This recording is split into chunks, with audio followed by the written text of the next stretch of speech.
حي على الفلاح.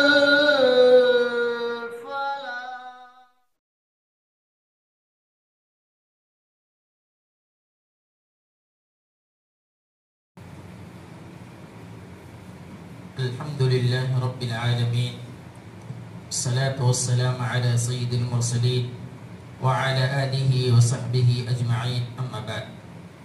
أعوذ بالله من الشيطان الرجيم. بسم الله الرحمن الرحيم.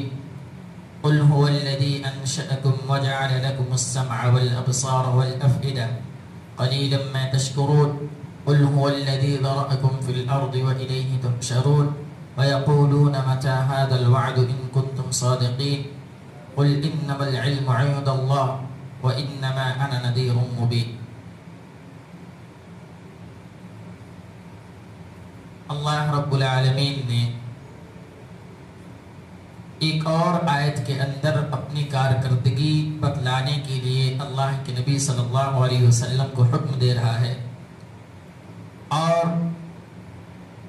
یہ کہہ رہا ہے کہ آپ صلی اللہ علیہ وسلم لوگوں سے بتلا دیجئے کہ وہی ہے وہ ذات جس نے تم کو پیدا کیا. هو الذی انشأکم، جس نے تم کو بنایا، جس نے تم کو پیدا کیا.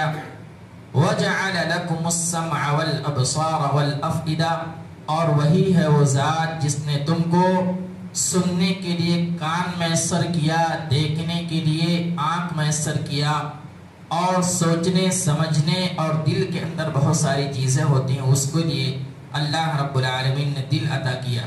قلیلا ما تشکرون، لیکن بہت ہی کم لوگ ایسے ہیں جو اللہ رب العالمین کا شکریہ ادا کرتے ہیں. اس آیت کے اندر سب سے پہلے اللہ رب العالمین نے انسان کو جو پیدا کیا اس کے بارے میں بتلایا گیا کہ اللہ رب العالمین نے تم کو پیدا کیا. اس کے بعد 3 ایسی چیزوں کا ذکر کیا جو ایک انسان کے جسم میں سب سے بڑی چیز مانی جاتی ہے. ایک یہ کہ اللہ رب العالمین نے سننے کی صلاحیت ہم کو عطا کی.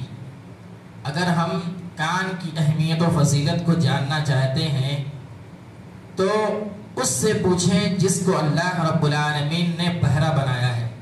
جس کو سننے کی صلاحیت اور قوت نہیں ہے، آپ اس سے جا کر کے پوچھیں کہ کان کی کیا اہمیت و فضیلت ہے. یہ ہمارے جسم کے اندر سب سے بڑی چیزوں میں سے ایک چیز ہے. والابصار والافئدہ، اور دوسری چیز جو بیان فرمائی وہ قوت بصارت. آدمی دنیا کی رنگینیوں کو دیکھتا ہے، بہت ساری چیزوں کو دیکھتا ہے. اسی آنکھ کے ذریعے سے اللہ رب العالمین نے ہم کو قوت دی ہے کہ ہم دنیا میں دیکھ سکیں، چل سکیں، پھر سکیں، ایک دوسرے سے ملاقات کر سکیں. یہ اللہ رب العالمین کی بہت بڑی نعمت ہے. والافئدہ، اور دل عطا کیا. اس دل کے بارے میں آتا ہے اللہ کے نبی صلی اللہ علیہ وسلم نے کہا کہ جسم کے اندر ایک ایسی چیز ہے اگر وہ صحیح سالم ہے تو یہ جان لیے جسم کا پورا حصہ صحیح سالم ہے، اور وہ حصہ دل ہے. قلیلا ما تشکرون، لیکن بہت کم لوگ ایسے ہیں جو اللہ رب العالمین کا شکریہ ادا کرتے ہیں. اللہ رب العالمین کا ہم اور آپ کے اوپر بہت زیادہ احسانات ہیں. قرآن مجید کے اندر ہے کہ اگر ایک انسان اس دنیا کے اندر جتنے شجر ہیں اس کو کاٹ کر کے قلم بنا لے، اور اس دنیا کے اندر جتنے سمندر ہیں اس کو گھول کر کے روشنائی بنا لے، اور اللہ کی حمد و ثنا کو لکھنا چاہے تو نہیں لکھ سکتا ہے. وَلَوْ أَنَّمَا فِي الْأَرْضِ مِنْ شَجْرَةٍ أَقْلَامٍ وَالْبَحْرُ يَمُدُّهُ مِنْ بَعْدِ سَبْعَةِ أَبْحُرٍ مَا نَفِدَتْ كَلِمَاتُ اللَّهِ إِنَّ اللَّهَ عَزِيزٌ حَكِيمٌ. اس دنیا کے اندر جتنے بھی شجر ہیں سب کو کاٹ کر کے اگر قلم بنا دیا جائے، اور 7 سمندر ہیں اور اس کے علاوہ اللہ رب العالمین نے کہا اس کے علاوہ اور 7 سمندر لے لو اور اس کو گھول کر کے روشنائی بنا لو، اور اللہ رب العالمین کا شکریہ ادا کرنا چاہو تو نہیں کر سکتے، کیونکہ اللہ کے احسانات ہم اور آپ کے اوپر بہت زیادہ ہیں. لیکن ہم اور آپ کے روز مرہ کے ایام میں شکایتیں ہوتی ہیں. ہمارے لیے کھانے کے لیے سامان نہیں ہے، گھر میں ہم گھر بنانا چاہتے ہیں، گھر نہیں ہے، اور بہت ساری چیزوں کا ہم شکوہ اور گلہ کرتے ہیں. جبکہ اللہ کے نبی صلی اللہ علیہ وسلم کی حدیث ہے کہ آپ اپنے سے اوپر کے لوگوں کو مت دیکھیے. اللہ رب العالمین نے آپ کو کھانے کے لیے کھانا دیا ہے، رہنے کے لیے گھر دیا ہے، تو آپ اپنے سے اوپر مت دیکھیے کہ ایک آدمی آپ 2 ویلر سے چل رہے ہیں تو 4 ویلر والوں کو دیکھیں. نہیں, آپ کو اللہ رب العالمین نے بائک دیا ہے تو آپ سائیکل والوں کو دیکھیے. آپ کو اللہ رب العالمین نے 2 وقت کی روٹی دی ہے تو آپ اس کو دیکھیے جس کے گھر میں 1 وقت بھی روٹی نہیں ہے. اس کو دیکھ کر کے آپ اللہ رب العالمین کا شکریہ ادا کریں گے اور کہیں گے کہ اللہ رب العالمین کا احسان ہے کہ ہم اپنے گھر میں آرام کے ساتھ سکون کے ساتھ اپنی زندگی گزار رہے ہیں اور 2 وقت کی روٹی کھا رہے ہیں. یہ بہت بڑی نعمت ہے. آدمی اس چیز کا شکار ہو جاتا ہے کہ میں بائک لے کے چل رہا ہوں, مجھے 4 ویلر ہونا, 1 فلور کا گھر ہے مجھے 2 فلور کا گھر ہونا. یہ نہیں, آپ اس کو دیکھیے جو روڈ پر اپنی زندگی بسر کر رہے ہیں, جن کے بچھانے کے لیے بسترا نہیں ہے, اوڑھنے کے لیے کمبل نہیں ہے, ان کو دیکھیے. پھر آپ کو احساس ہوگا کہ اللہ رب العالمین کا تمہارے اوپر کتنا بڑا احسان ہے اور کتنا بڑا کرم ہے. اللہ رب العالمین نے تینوں چیزوں بیان کرنے کے بعد کہا قلیلا ما تشکرون. یہاں یہ اشارہ کرنا مقصود ہے کہ اللہ رب العالمین کا شکریہ ادا کیجیے. اگر کوئی آدمی ایسا کرتا ہے لئن شکرتم لازیدنکم, اللہ رب العالمین کہہ رہا کہ اگر تم اللہ کا شکریہ ادا کرو گے تو اللہ رب العالمین آپ کو اور نوازے گا. لیکن ہم بہت کم لوگ ایسے ہیں, انسان جو ہے بہت ہی ناشکرا ہے. اور اللہ رب العالمین آگے کہہ رہا قل هو الذی ذرأکم فی الارض والیہ تحشرون, کہ اے نبی پاک صلی اللہ علیہ وسلم آپ کہہ دیجئے وہی ہے جس نے تمہیں زمین کے اندر پھیلا دیا ہے اور اس کی طرف تم کو اکٹھا ہونا ہے, تم اس کی طرف لوٹ کر کے جاؤ گے. یعنی کہ یہ دنیا ختم ہونے والی ہے. آج ہم اس دنیا کے اندر دیکھتے ہیں لوگ ادھر ادھر بھٹک رہے ہیں, لوگ ادھر ادھر جا رہے ہیں, پھر رہے ہیں, اپنی روزی روٹی میں لگے پڑے ہیں. اور آگے اللہ رب العالمین نے کہا دنیا کے اندر تم کو پھیلا دیا گیا ہے, تم کہیں بھی رہو دنیا کے اندر, تم یہ خیال رکھو کہ کل قیامت کے دن اللہ رب العالمین کا سامنا تم سے ہونا ہے. تم کو اللہ رب العالمین کے سامنے کھڑے ہونا ہے, ہر ایک اعمال کے حساب و کتاب دینا ہے, ایک ایک قدم کا اللہ رب العالمین کے سامنے جواب دہ ہونا ہے. وَإِلَيْهِ تُحْشَرُونَ, اسی کی طرف لوٹ کر کے جانا ہے. دنیا کے اندر کیا بھی کر لو, تم جو بھی کرنا چاہو کر لو, لیکن یاد رکھو کہ تمہارے کندھے پر کرامن کاتبین بیٹھے ہوئے ہیں, فرشتے بیٹھے ہوئے ہیں, ایک ایک حرکات کو لکھ رہے ہیں. اور کل قیامت کے دن تمہارے نام اعمال کو اللہ رب العالمین کے سامنے پیش کر دیا جائے گا.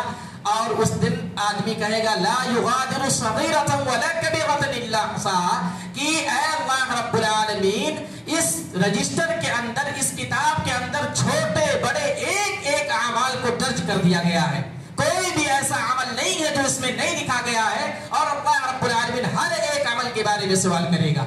تو آپ اس دنیا کے اندر کہیں بھی رہیں, کسی بھی طریقے سے اپنی زندگی گزاریں, لیکن یہ اپنے ذہن کے اندر ہمیشہ یاد رکھیں کہ کل قیامت کے دن رب العالمین کے سامنے کھڑے ہونا ہے اور اللہ رب العالمین کے سامنے جواب دہ ہونا ہے. اللہ رب العالمین اس آیت کے اندر یہ بتلانا چاہتا ہے دنیا کے اندر آپ کہیں بھی پھریں, کہیں بھی رہیں, پھیلا دیا گیا اپنی روزی میں روٹی میں لگے رہیں, لیکن اللہ کو اور اس کی حقیقت کو نہ بھولیں. اللہ رب العالمین کے سامنے ہم اور آپ کو پیش ہونا ہے. وَيَقُولُونَ مَتَى هَذَا الْوَعْدُ إِن كُنتُمْ صَادِقِينَ, یہ کافروں کے بارے میں ہے. کافر اللہ کے نبی صلی اللہ علیہ وسلم سے مذاق کرتے تھے, اللہ رب العالمین کا مذاق اڑاتے تھے, کہتے تھے شاعر ہے, پاگل ہے, مجنوں ہے, کہتے ہیں جو باتیں کہہ رہا ہے اپنی طرف سے من گھڑت باتیں کہہ رہا ہے. قرآن کی آیتیں جب پڑھ کر کے سناتے تو کہتے ہیں اپنی طرف سے بات بنا کر کے کہہ رہا ہے. اور ان کا مذاق بنانے کے لیے کیا کہتے ہیں, اگر تم سچے ہو تو بتاؤ قیامت کب واقع ہوگی, قیامت کب واقع ہوگی, انسان اس دنیا سے کب جائے گا. اللہ رب العالمین کہہ رہا ہے کہ ان سے کہہ دیجئے, وہ جو کہہ رہے ہیں وَيَقُولُونَ مَتَى هَذَا الْوَعْدُ إِن كُنتُمْ صَادِقِينَ, کافر پوچھتے ہیں کہ وہ وعدہ کب ظاہر ہوگا, یعنی وہ قیامت کب آئے گی, اگر تم سچے ہو تو بتاؤ. اللہ رب العالمین کہہ رہا قُلْ إِنَّمَا الْعِلْمُ عِنْدَ اللَّهِ وَإِنَّمَا أَنَا نَذِيرٌ مُبِينٌ. اے نبی پاک صلی اللہ علیہ وسلم آپ کہہ دیجئے کہ قیامت کب واقع ہوگی اس کا علم صرف اور صرف اللہ رب العالمین کو ہے. قیامت کب واقع ہوگی, قیامت قائم ہوگی, یہ سب کو معلوم ہے, یہ برحق ہے. مالک یوم الدین, اللہ رب العالمین قیامت کے دن کا بھی مالک ہے. یہ واقع ہے کہ قیامت واقع ہوگی, یہ حق ہے, لیکن کب واقع ہوگی یہ اللہ رب العالمین کے علاوہ کسی کو نہیں معلوم ہے. انما انا نذیر مبین, اے نبی پاک صلی اللہ علیہ وسلم کہہ دیجئے کہ میں صرف ڈرانے والا ہوں, میں صرف بتلانے والا ہوں, آپ کا عمل آپ کے ساتھ ہوگا. وَلَنَا عَمَالُنَا وَلَكُمْ عَمَالُكُمْ, ہمارا عمل ہمارے ساتھ, تمہارا عمل تمہارے ساتھ. تو یہ اس آیت سے یہ بھی پتا چلا کہ اللہ کے نبی صلی اللہ علیہ وسلم عالم الغیب نہیں تھے. اگر اللہ رب العالمین کو آگے کی چیزیں معلوم ہوتی تو آپ صلی اللہ علیہ وسلم بتاتے کہ قیامت کب واقع ہوگی. قیامت کب واقع ہوگی اللہ رب العالمین کو معلوم ہے، اور کس حالت میں واقع ہوگی ساری چیزیں معلوم ہے. لیکن یہ کہ اللہ کے نبی صلی اللہ علیہ وسلم ڈرانے والے، بتلانے والے، صحیح اور غلط کی تمیز کرنے والے اللہ کے نبی صلی اللہ علیہ وسلم تھے. اخیر میں اللہ رب العالمین سے دعا ہے کہ اللہ رب العالمین تو ہمیں زیادہ سے زیادہ تیری نعمتوں کا شکریہ ادا کرنے کے ساتھ ساتھ اس دنیا کے اندر جہاں کہیں بھی رہیں تجھ سے ملنا اور اپنے اعمال کا حساب و کتاب دینا، اس کے بارے ہمیں سوچنے، فکر کرنے اور غور کرنے کی توفیق عطا فرما. اللہ رب العالمین تیرا خوف ہمارے دل کے اندر زیادہ سے زیادہ اجاگر فرما. اللہ رب العالمین ہمیں کہنے سننے سے زیادہ عمل کرنے کی توفیق عطا فرما. رمضان المبارک کا مہینہ ہے، اللہ رب العالمین ہم اپنی زبان سے قرآن کی تفسیر کرتے ہیں، قرآن کی تلاوت کرتے ہیں، ٹوٹے پھوٹے الفاظ میں اللہ رب العالمین سب دعاؤں کو اور ان سب تلاوتوں کو قبول فرما. اللہ رب العالمین ہم رمضان کے روزے رکھ رہے ہیں، اللہ رب العالمین تو ہمارے روزوں کو قبول فرما. اللہ رب العالمین اس رمضان المبارک کے مہینے کے برکات کی وجہ سے ہمارے اوپر رحمت نازل فرما. اللہ رب العالمین جب تک اس دنیا کے اندر رکھ، ایمان و اسلام کی حالت میں رکھ، جب ہمارا خاتمہ ہو تو ایمان کی حالت میں ہو. السلام علیکم.